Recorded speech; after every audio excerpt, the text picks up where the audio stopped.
very warm welcome and thank you for joining us on today's live broadcast. We're here to give us details concerning everything that has happened in our country over the last couple of hours. Once again, thank you for joining us, and I'm not alone here. We have my colleague in the studio with me. Good afternoon, Obidient worldwide. Welcome to the show. Well, thank you for joining us once again. We have Aisha Yesufu, who is on the news again one more time, as she has responded to the claims by Chief Tinubu's special advisor on information and strategy, the person of Bayo Onanuga, that the frontline activist is bitter and toxic over the outcome of the 2023 presidential election.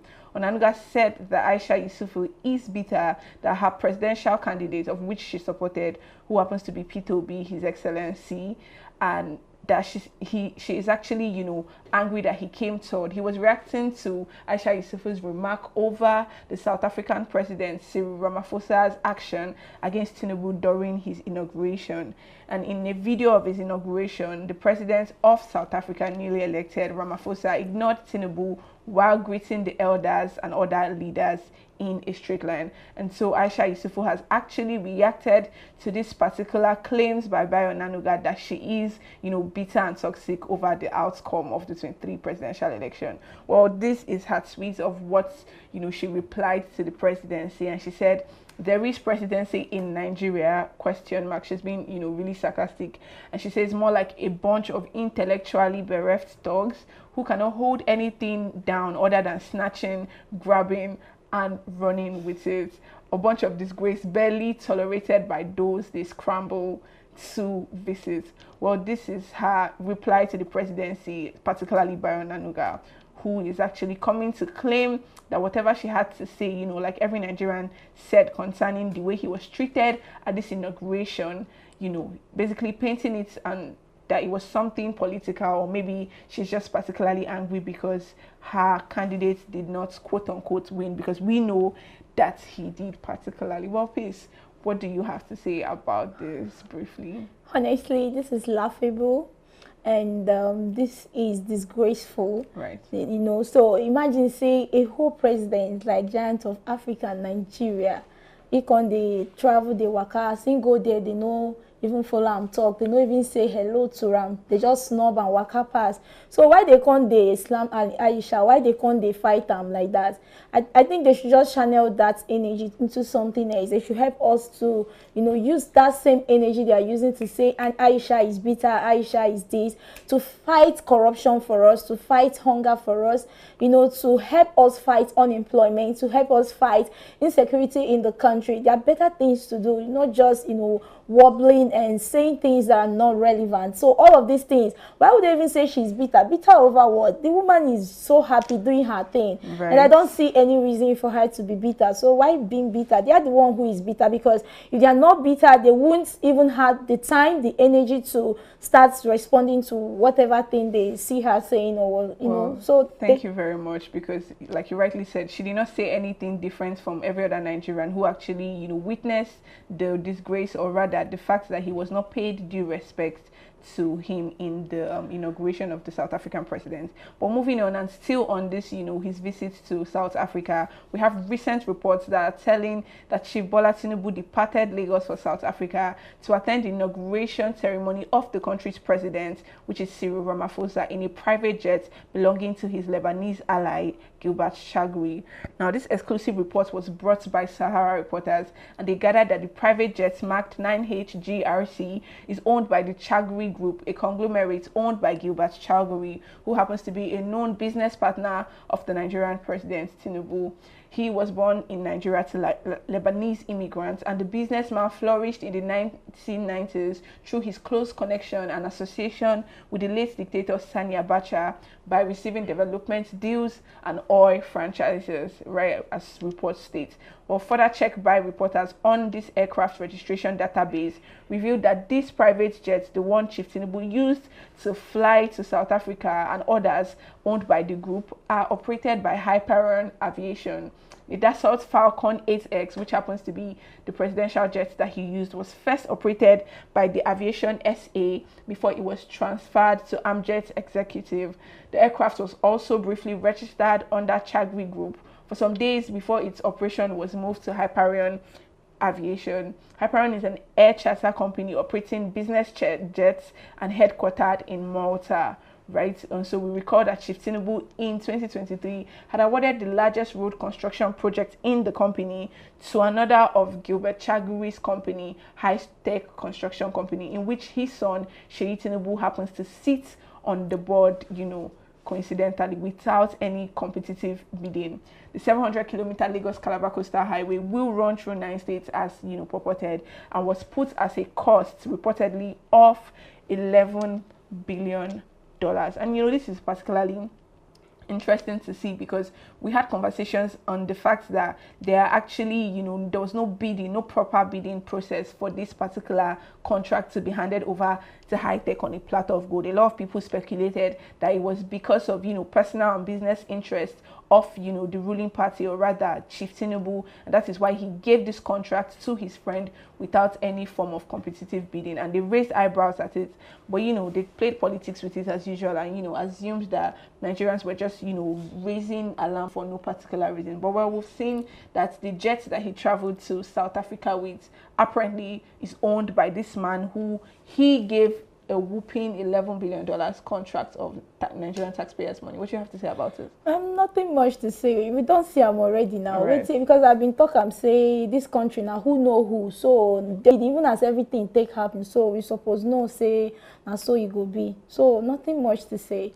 Well, we've seen what exactly it is, and so Nigerians were not being paranoid or not having what to say when they noticed or they called the fact that there is a conflict of interest, because this man decided that it was a very good idea to give a project of such magnitude without any form of bidding to someone who happens to be his friend and long-time business ally. Well, we're going to be bringing more reports as the stories are made available to us concerning this issue. Well, moving on to the drama going on in Rivers State. We've been covering this particular event over the last couple of days, and yesterday His Excellency Governor of Rivers State Siminalayi Fubara actually reinstated, or rather instated, the 21 LGA chairman, right, the caretaker committee, pending when there is a new election and pending when the appeal court gives its verdict concerning their case in court and the local government's tenure, crisis going on in Rivers State. Well, new reports show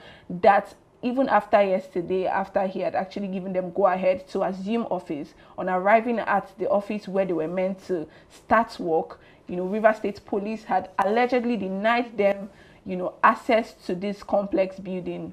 According to them, they cited an order from Abuja. Well, we all know who stays in Abuja, or rather who is FCT minister. We don't know if particularly it has something to do with him, but we know that they cited an order from the Abuja LGA. But let's hear from one of the caretaker, chairman that was refused entry into his state complex. Let's hear from him, and then we'll come back and have a discussion about it. Allowing me speak from my own position of what is happening in Rivers State, and I will speak the truth and nothing but the truth. Upon swearing in today, we were asked to go and resume so that we can swear in our members. I got to Ikure Local Government Council. I saw that it's been barricaded by security agents, the police, to be very precise. And I asked a question. And they said that we are acting on the orders of the Inspector General of Police. So that is the situation. I couldn't access the council because I do not want to break laws. My responsibility is to make sure that there is law and order, and to make sure that my people are protected and peace reign in my local government. So I wouldn't want to force myself against the security agents so that I will not have any clash with them. So that is the position at the moment. Is that the police, or I can refer to them, the security agencies, have barricaded the gate of the council. So there is no point of power tussle. I decided to let it be. But we are working on it to see what we can do further to make sure they will clear the way so that the local government people will feel the impact of the my own idea and contribution to the betterment of our local people. Well, we've heard from the new caretaker chairman of Ikure LGA, and he has told us exactly what it is that happened and how he was refused entry into, you know, the local government complex, or rather council area, to actually resume his duties. And they cited, according to the reports available to us, that, you know, the IGP said that there was orders from above, orders from, you know, Abuja particularly. Peace, what you have to say concerning this? This story wey just the boss for Rivers, to be very honest with you, the thing don't tire me. Now before I enjoy the drama, because the thing be like season film, but right now I no longer enjoy the thrills because it's going out of proportion. Right. Now, not be yesterday, everybody they jubilate, say in Governor Fubara, you know, as the governor now, in don't talk something now, right. say in don't appoint people. After I appoint people, 24 hours later, police from nowhere come emerge. I don't know where they carry themselves, come out from. Come say, may they not do this, may they not do this. Why Wike, ex-governor, we suppose don't rest. You know, say you don't do your thing, may you just go rest. You there, Abuja. They implement law. You want destabilize, I don't know, just you want destabilize a state where be say people just one day there they make progress. Like all of these things, you know, really they make sense at all again, because I know they see anything where they come out of this their drama thing. Come here, I believe say when no be people where they talk and say when criminality jam criminality. Na illegality, there you go see anarchy, lawlessness, people go just they get gbasgbos everywhere. But wetin me I fit tell Governor Fubara be say may you just dey careful. If they do anything, may you tread cautiously, because as they take talk and say person where they shop with devil go they use long spoon. Right. Well, thank you very much for that input. Our people who've heard from Peace particularly, as she has broken it down. Well, we're going to make more reports available as they are made available to us. Let us see and, you know, unfold our hands and see as the whole drama unfolds in Rivers State, right? Well, let's just take a last soundbite from one of the LGA chairmen who was actually reporting this, you know, live and direct. Let's hear from him, and then we'll come back and have the last conversation before we leave the studio. 24 hours after the shooting incident that sent residents scampering for safety at the Port Harcourt City Local Government Council Secretariat, youth of the council area were back to their newfound duty post. This time, it was not against the outgone chairman, Olwe Ihunda, but to wait for the arrival of the newly sworn-in caretaker committee chairman, Inchemati Ezebunwo. They were, however, disappointed when security operatives denied the mayor access to the council, citing directives from.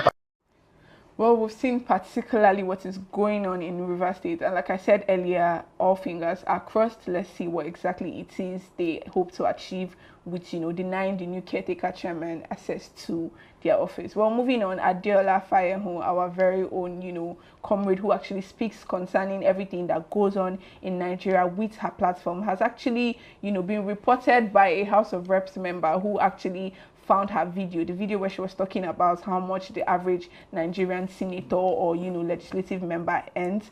Somebody seems to have a problem with it, and this young man actually went to the Nigerian House of Reps to actually report her, citing, you know, different reasons. And let's just take a soundbite from exactly what he said. I will come back and share our thoughts on it. Adeola Fayehu, who alleged on social media and Instagram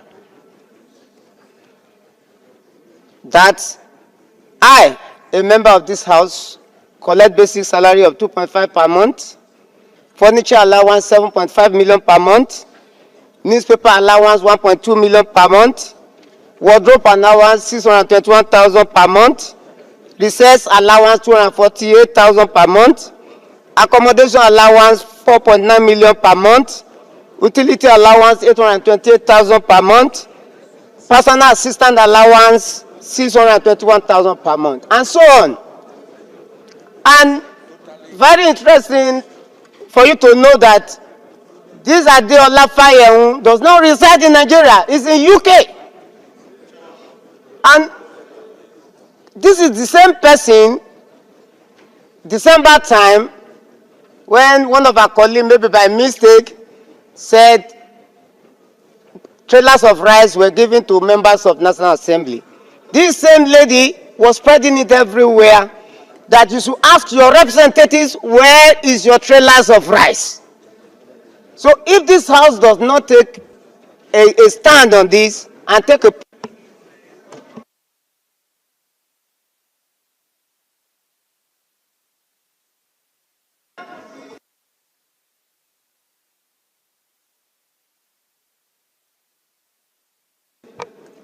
if the House cannot take it as a case against her, I, Elder Leke Joseph Abejide, will take it up with her. Because in my own constituency, this is what is now spreading around, that I take this amount channels at a time. I put up my salary to the whole world for them to see. What is it that we are hiding? We are not hiding anything in this holy hollow chamber. I want to bet it with you. There are some members that cannot survive more than 5 days with their salaries. Even before the end of the month comes, the request from your constituents has already taken over everything. And somebody who does not reside in Nigeria will be instigating the general public against us. And then we will be quiet. This is the privilege that has been breached against me. And I believe by extension to all members of this House. Thank you so much. Thank you so much, Mr. Speaker and honorable colleagues. Thank you, Honorable Leke. You have made a very valid point, and the leadership will take up this matter. Thank you very much for your contribution. Well, we've heard from this honorable who apparently has a problem. He kept mentioning the fact that she doesn't stay in Nigeria, and I'm starting to think maybe that was more of the issue than what she actually said. Well, Peace, you've heard from him now. He said, Adeola is inciting the general public against him and, against every member of the House of Reps. So, what do you have to say about it? Wait till I want to, because you get waiting person go here like this, you go just shout now, wow. Right. Because, like, it's not funny. Like, imagine a whole House of Rep, Abi, they not get waiting they won't come discuss. Person just come, open mouth, wow. Like for public glare, they talk this kind of thing. They talk about person matter. Like when has House of Rep become a place where they discuss people? Because I don't understand. I think this system needs to prioritize what they call them again for English. Be like say they call them mental check-up, I be na psychology. Because yes, now you get as person go take talk, you go come they wonder now, wow, where these people they come from? Who trained those people? Who employed? Who elected those people into office? Because it's not funny.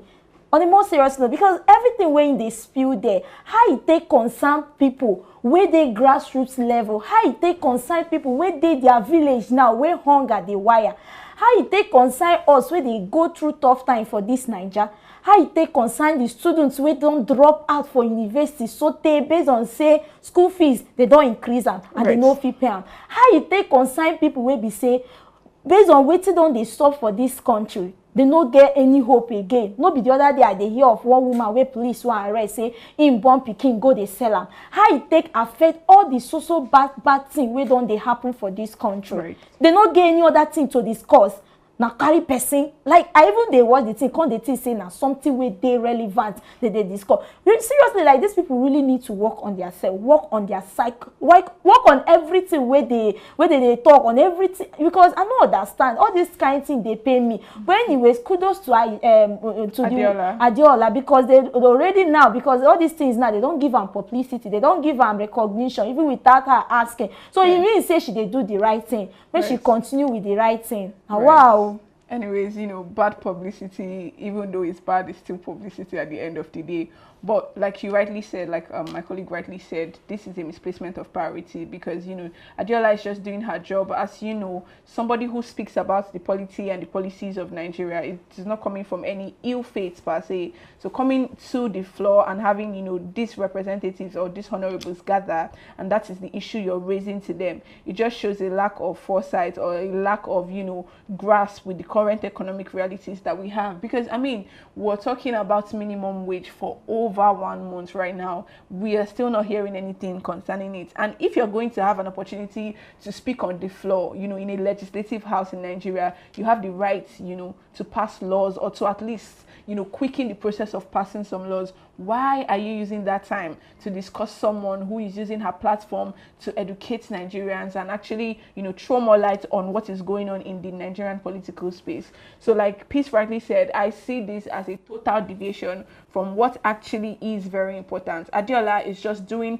her job as a very concerned Nigerian citizen, even from diaspora, it doesn't make her less Nigerian than the other person. She's just saying what needs to be said. And if for any reason you have a problem with that, I don't think the House of Assembly, or rather the House of Representatives, is the right place to talk about. He even went as far as saying if the House doesn't do anything, then he's going to do something about it. I mean, sounds more like a threat or something, but that is not really what we're here to discuss. But once again, shout out and kudos to Adeola Fayehu. She's doing a very good job concerning making Nigerians aware of what is going on in the political ecosystem of our country. Well, that's as much as we can take on this particular live broadcast.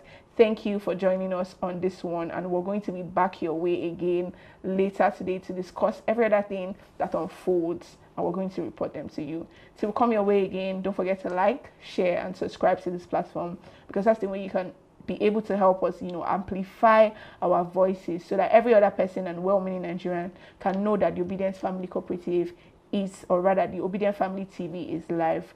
Thank you for joining us, and bye for now.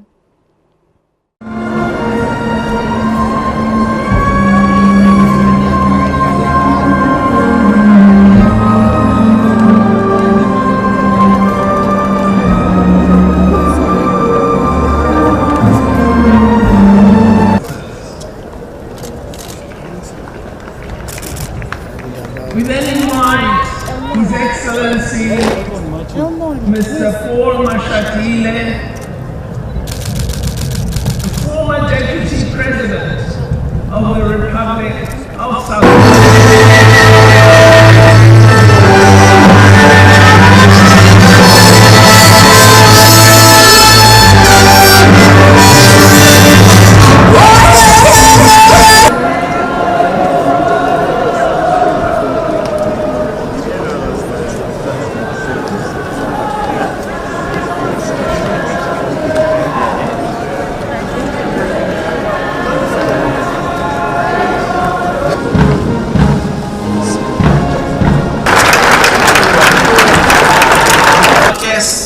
To remain standing for the final compliments.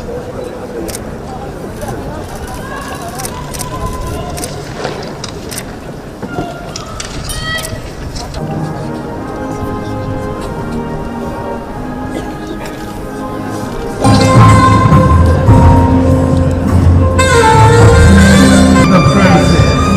So please, particularly advise all honorable members and guests to stay in their seats.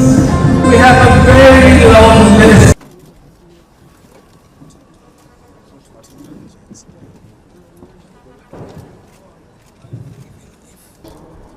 And maintain the Constitution and all other law of the Republic. And I solemnly and sincerely promise that I will always promote all that will advance the Republic and oppose all that may harm it. Protect and promote the rights of all South Africans. Discharge my duties with all my strength and talents to the best of my knowledge and ability, and true to the dictates of my conscience. Do justice to all and devote myself to the well-being of the Republic and all its people. So help me God.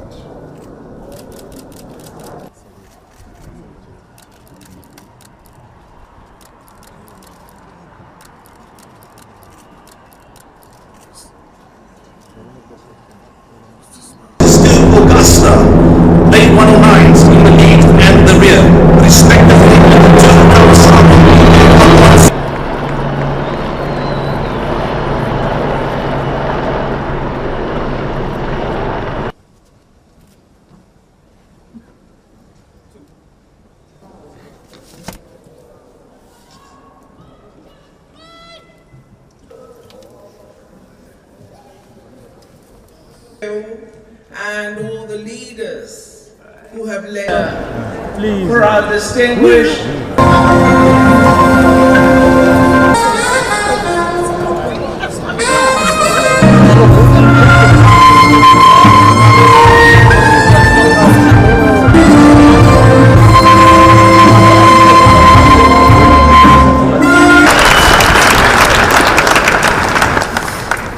Mr. President, equal and more united.